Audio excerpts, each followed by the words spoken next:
നിമിഷപ്രിയയുടെ വധശിക്ഷ നീട്ടിയതിന് പിന്നിൽ നിർണായകമായത് കാന്തപുരം AP അബൂബക്കർ മുസ്ലിയാരുടെ ഇടപെടൽ. ചാണ്ടി ഉമ്മൻ MLAയും നിരന്തര പരിശ്രമമാണ് നടത്തുന്നത്. വധശിക്ഷ നടപ്പാക്കാൻ മണിക്കൂറുകൾ മാത്രം ശേഷിക്കെ നിമിഷപ്രിയയ്ക്ക് പ്രതീക്ഷയുടെ വെളിച്ചമേകിയത് കാന്തപുരം AP അബൂബക്കർ മുസ്ലിയാരുടെ ഇടപെടൽ.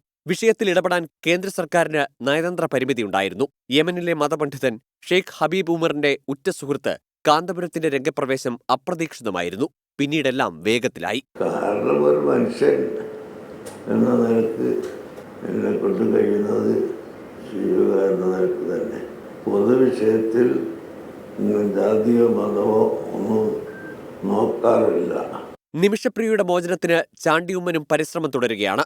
അമ്മ മറിയാമ്മയ്ക്കൊപ്പം രാജ്ഭവനിലെത്തി ഗവർണർ രാജേന്ദ്ര വിശ്വനാഥ് ഹർലേക്കറെ കണ്ട ചാണ്ടിയുമ്മൻ സാധ്യമായ ഇടപെടലുമായുണ്ട്.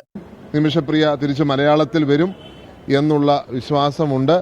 കാരണം കൂട്ടായ ഒരു പരിശ്രമം, അതിനകത്ത് ആദരണീയനായ ഗവർണറിൻ്റെ പങ്ക് വളരെ വലുതാണ്.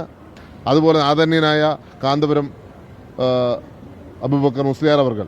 നിമിഷപ്രിയയുടെ മോചനത്തിനായി യമനിൽ തുടരുന്ന തമിഴ്നാട് സ്വദേശിയും സാമൂഹ്യപ്രവർത്തകനുമായ സാമുവൽ ജെറോമിനും ആശ്വസിക്കാം.